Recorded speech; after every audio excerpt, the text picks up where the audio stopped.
Sometimes snowflakes shimmer.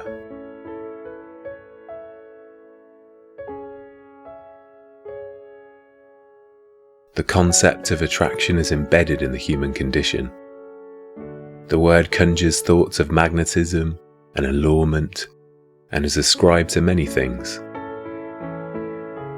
Just as we're attracted to physical beauty and charming personalities, we're often repelled by the reverse. Like it or not, attraction is the basis of relationships, the argument for hiring someone, the reason why one opinion is heard over another. And though beauty encompasses everything, from art to nature, from a song to the condition of someone's soul, it is not without irony that those who place too much emphasis on physical beauty can be described as having an ugly personality. Since childhood, I've been bewildered by this precarious dichotomy. Though I'm evidently not blessed with good looks or the attraction it wields, it seems equally clear that I'm not blighted with ugliness either. And while I do not exude enough charm and charisma to captivate crowds, I can certainly hold a good conversation and provoke the odd laugh. This has all informed my suspicion that I am altogether ordinary. On the ladder of attraction, I cling tight to the middle rungs. Here I stay under the radar, overlooked by most, bullies and groupies alike, welcoming anonymity, but secretly craving a little more attention. At the supermarket, I fill my trolley, as usual stalking the aisles without ever prompting so much as a second glance. It's not until I approach the checkout that a recognition of my appearance is inescapable. I lock eyes with the girl as the conveyor belt stops. "Hiya," she says. I'm paid the vaguest and most fleeting of smiles before she starts scanning my items. The briefness of the acknowledgement is a perfect indicator of exactly how average I am. My appearance neither warrants admiration nor disgust, just a cursory glance for an unremarkable face. Even my name is ordinary.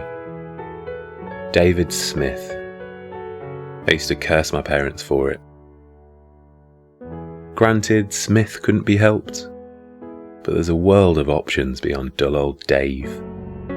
In a society that idealises uniqueness, yet prescribes conformity, I'm perpetually saddened to consider how tediously normal I am.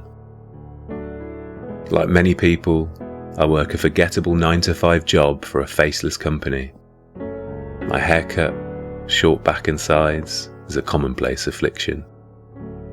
I listen to chart music, drive a small and ubiquitous hatchback, and the shows I watch on Netflix are always in the most watched list. If I were forced to fill a string of surveys for my age demographic, I'd no doubt discover that my behaviour and preferences are about as typical as one could find. I often feel like a pigeon who longs to be a peacock, or a sheep who's envious of the border collie ushering him into his pen. As someone uninterested in unusual pursuits or quirky hobbies, I elect to spend many of my evenings working out in a large generic gym situated on the high street. According to the application on my phone, I'm an average user, 3 to 5 times a week. And as usual, I head here as soon as I've put my shopping away. Predictably, the building is packed during this peak period, but I find a stationary bike at the end of one row and start pedaling. The woman beside me is taking it seriously, panting loudly as she cycles in a hurry to nowhere. She hops off her bike 20 minutes later and wipes the machine down. Something glimmers at me from the console. I look closer and notice that it's a ring. I dismount to pick the item up and find her on a nearby cross trainer. "I think you left this," I say, holding it out. She places a hand on her chest. "Oh God, thank you so much." 2 days later, I turned to the bike section in the gym, and again I noticed the woman huffing on the one beside mine. I return the smile she pays me and commence my typical workout. The following week it happens again. She joins me on the same row, and we share the same smile of recognition. But it's not until I return on Thursday that she acknowledges the unlikely recurrence. "You again," she exhales with a smile. "Great minds think alike," I say, immediately annoyed by my own tedious response. After 3 full weeks of us sharing this routine, I start to wonder if she's repeating it on purpose. Though my gym sessions have always started on the bike, only now are they accompanied with conversation. I learn that her name is Fatima, we're the same age, and she's particularly easy to talk to. In another environment I'd probably feel nervous, but this is a gym, not a nightclub, and a workout, not a date. On the 4th week, she asks me my interests. "Oh, I dunno, the usual," I say. "Listening to music, watching films." To me, her life sounds strange and exciting. She's a licensed hypnotherapist, which I didn't even know was a thing. The license part, that is. "Mostly I help people with addictions," she says. "Smoking, drinking, stuff like that." She tells me that her hobbies include free solo climbing and taxidermy. What? Like dogs? "Dogs, rabbits, anything I can get my hands on." There is nothing ordinary about Fatima. Her skin is dark and she has one blue eye, one green. She only listens to music with foreign lyrics, preferring to have no idea of the words being sung, and reads novels I've never heard of, opting for indies of obscure genres. She uses unfamiliar streaming services that require a VPN, and hasn't watched a single film that came out in the last 2 decades. At first, I think her interests are affectations, the kinds of things people profess to liking when they want to appear edgy or different. I've since learned that she's simply odd, in the best possible way. Discovering how my new acquaintance utilizes her free time seems to highlight how much of mine is wasted. At home, I trawl senselessly through social media, jealous of near strangers who are all apparently living their best life. I see sculpted physiques and beautiful faces, myriad forms of art or music projects, countless examples of lives more enriched and interesting than mine. Then when boredom sets in, I turn to Netflix and let the algorithm decide what I watch before bed. Lately I've been having trouble sleeping though. It seems ridiculous to stress over an existence devoid of genuine worries, to lament living too uneventful a life, but whiling away the hours with such unvarying repetition, understanding that all my activities and aspirations are shared by so many other people, has started to engender a raw kind of apathy, a listlessness that turns to angst when my head hits the pillow. What's the point? I think to myself as I toss and turn in bed. If I die tomorrow, what distinct impression would I leave behind? If your only purpose is to occupy a space that so many other people could fill for you, why bother? In primary school, I remember a teacher once suggesting that people are like snowflakes. The term has now changed to mean delicate or easily offended. But back then it was a metaphor for individuality. No two snowflakes are identical, and the same could be said for us. I remember marvelling at the observation, appreciating that these tiny crystals each had their own minor variations, instilled me with a sense of soothing optimism. That sense has faded now. Who cares if snowflakes differ somewhat on the micro level? They basically all look alike. And when they accumulate into a big heap of snow, all those differences are invalidated completely. I'm a snowflake, and my ordinary world is a big heap of snow. Consistent, homogeneous, indecipherably singular. I start to look forward to my gym sessions with Fatima more than I care to admit. On days without her, my bike rides seem to last infinitely longer.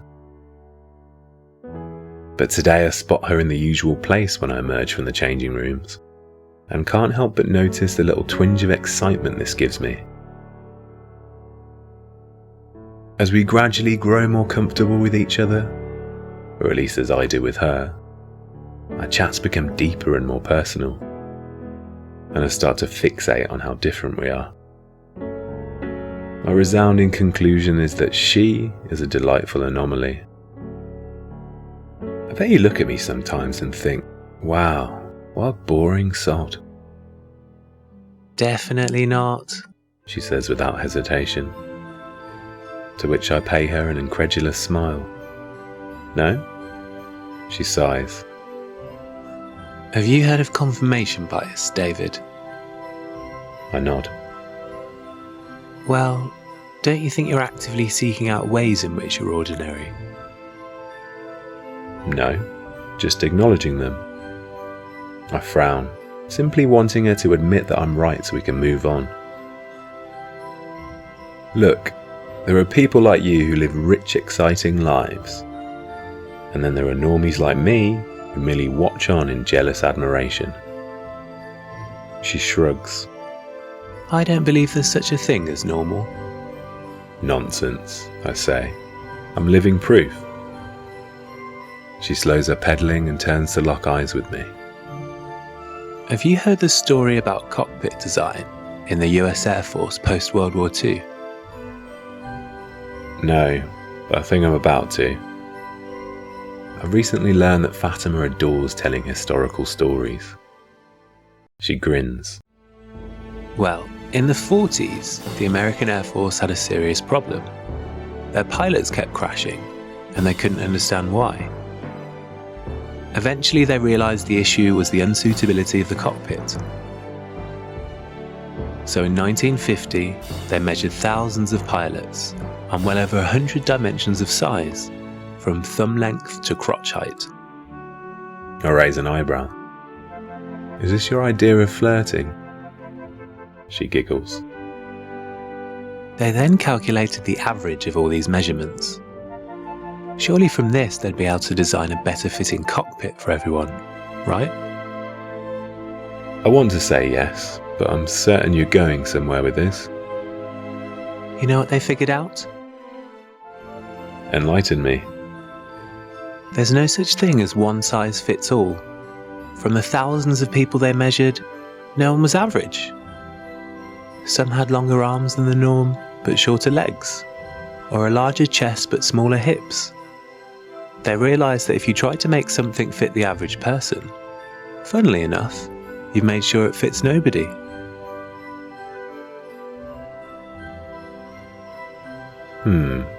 I say, stopping my pedalling entirely. I have nothing further to offer though, and she walks away looking thoroughly pleased with herself. For the second time in a month, I notice she's left a ring, a different one from before, on her bike. Again she's moved over to the cross trainers. I climb onto the one beside her and wave the ring in the air. She takes it from me and groans. I need to start leaving these on, she says, before sliding it onto her finger, which is already well covered with similar adornments. Thanks. Again. Big fan of gold jewellery, eh? I'm Arab. Arab women love yellow gold. Is it also common for Arab women to have blue or green eyes? I ask, still not quite over our previous disagreement. Well, actually, in the part of Morocco that I was born, it's not uncommon. How about one of each? She smirks. Ah, you noticed that. Why are you so keen to prove me wrong? I'm ordinary, you're not. You should enjoy your uniqueness. Fatima laughs. Being different isn't always a good thing. She pauses contemplatively. When I first started school in the UK, all I wanted to do was fit in with the other kids. But I was teased constantly, for everything. The way I looked, the lunches my parents packed for me. Kids are vile. Did you ever have that problem?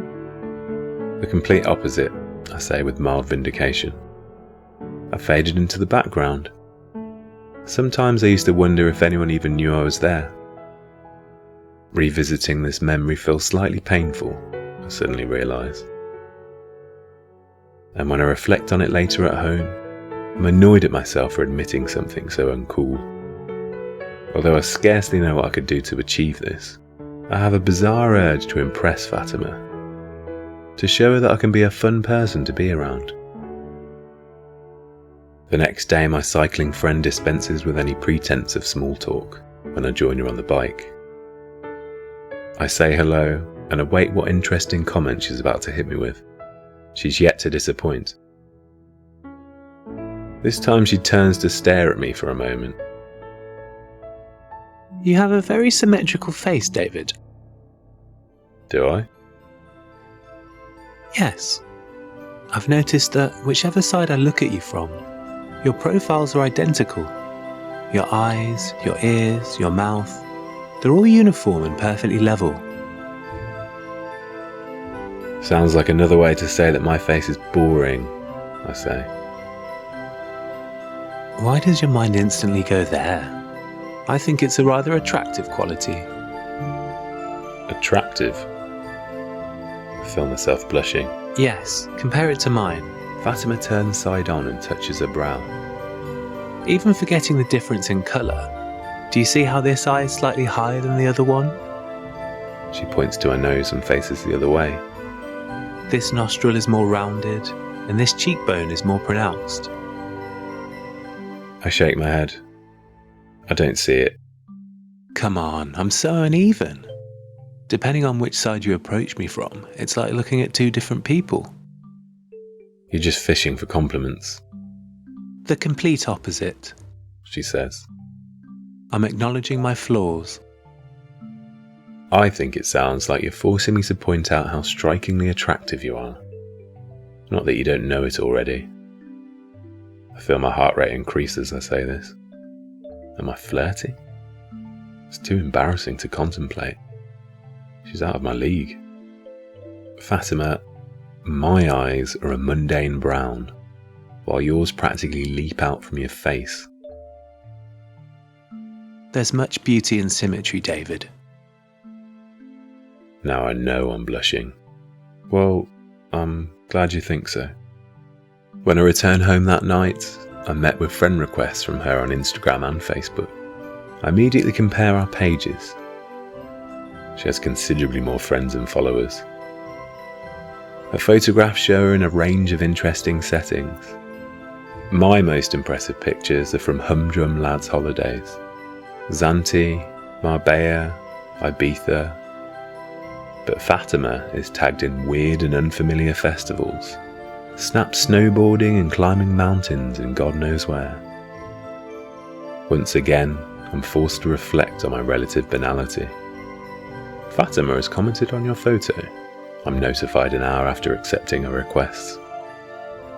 I check the picture. It's a face-on shot of me beside a friend. She's uploaded a photo in the comment section. A cropped version showing only my face. The caption says, "Facial symmetry breakdown," and overlapping the image is a cross-section.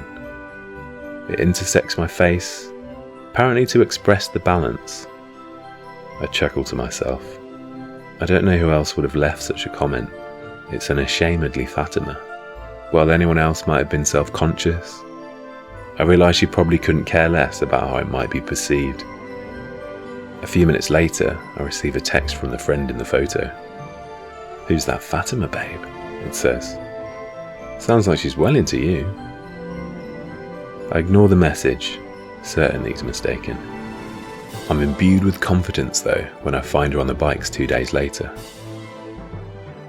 Cheers for the strange comment on Instagram, I say, attempting to sound casual. I was just trying to make a point, she replies, slightly defensive. Is she blushing? No, I get it. I guess I should just take the compliment. She smiles. You should.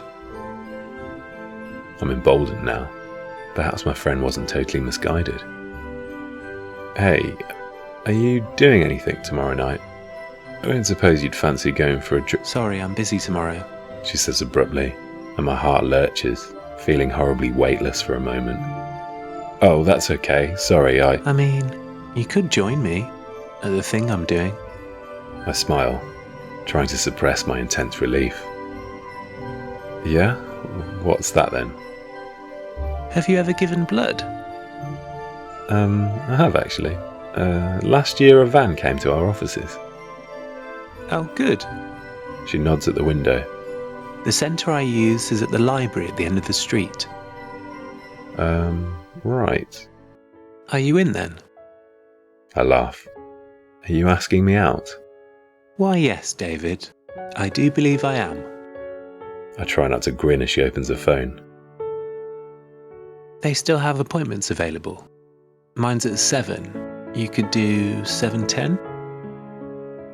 It's a date, I say. A really weird date. When she leaves me on the bike to continue her own workout, I open the blood donor app to make the booking. My blood type is O, the most common. No surprises there. Both 1 unit of blood lighter. We're sitting in the refreshment area the following evening. A free coffee and a chocolate bar, I say. Can't believe I've never thought about this as a date idea before. Fatima laughs. She tells me her blood group is AB positive, the rarest type. Figures, I say. What are you? O. O for ordinary. She rolls her eyes and interrupts me. Positive or negative? Negative. Negative is way less common. And you're lucky. Your blood can be used for everyone. Our next few dates are more conventional. We go for dinner, then drinks, and there are 0 awkward silences. Although our lives and interests differ greatly, I find that most of our views are uncannily similar. It's not long before I feel my horizons broadening because of her. While I'm still not sold on the taxidermy, I read the novels she recommends, and we discuss them all at great length. Soon I realise that I'm sleeping better. I haven't looked at social media in weeks.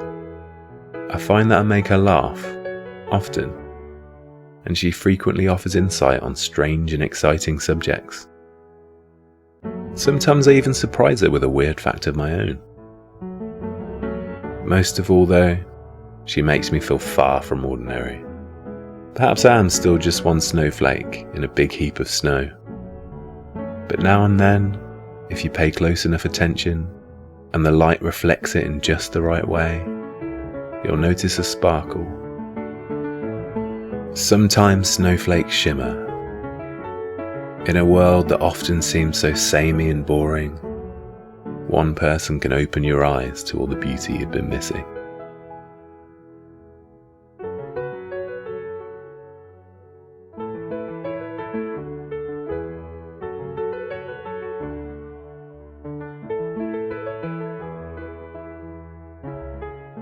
Thank you for making it all the way to the end. If you enjoyed it, tell your friends.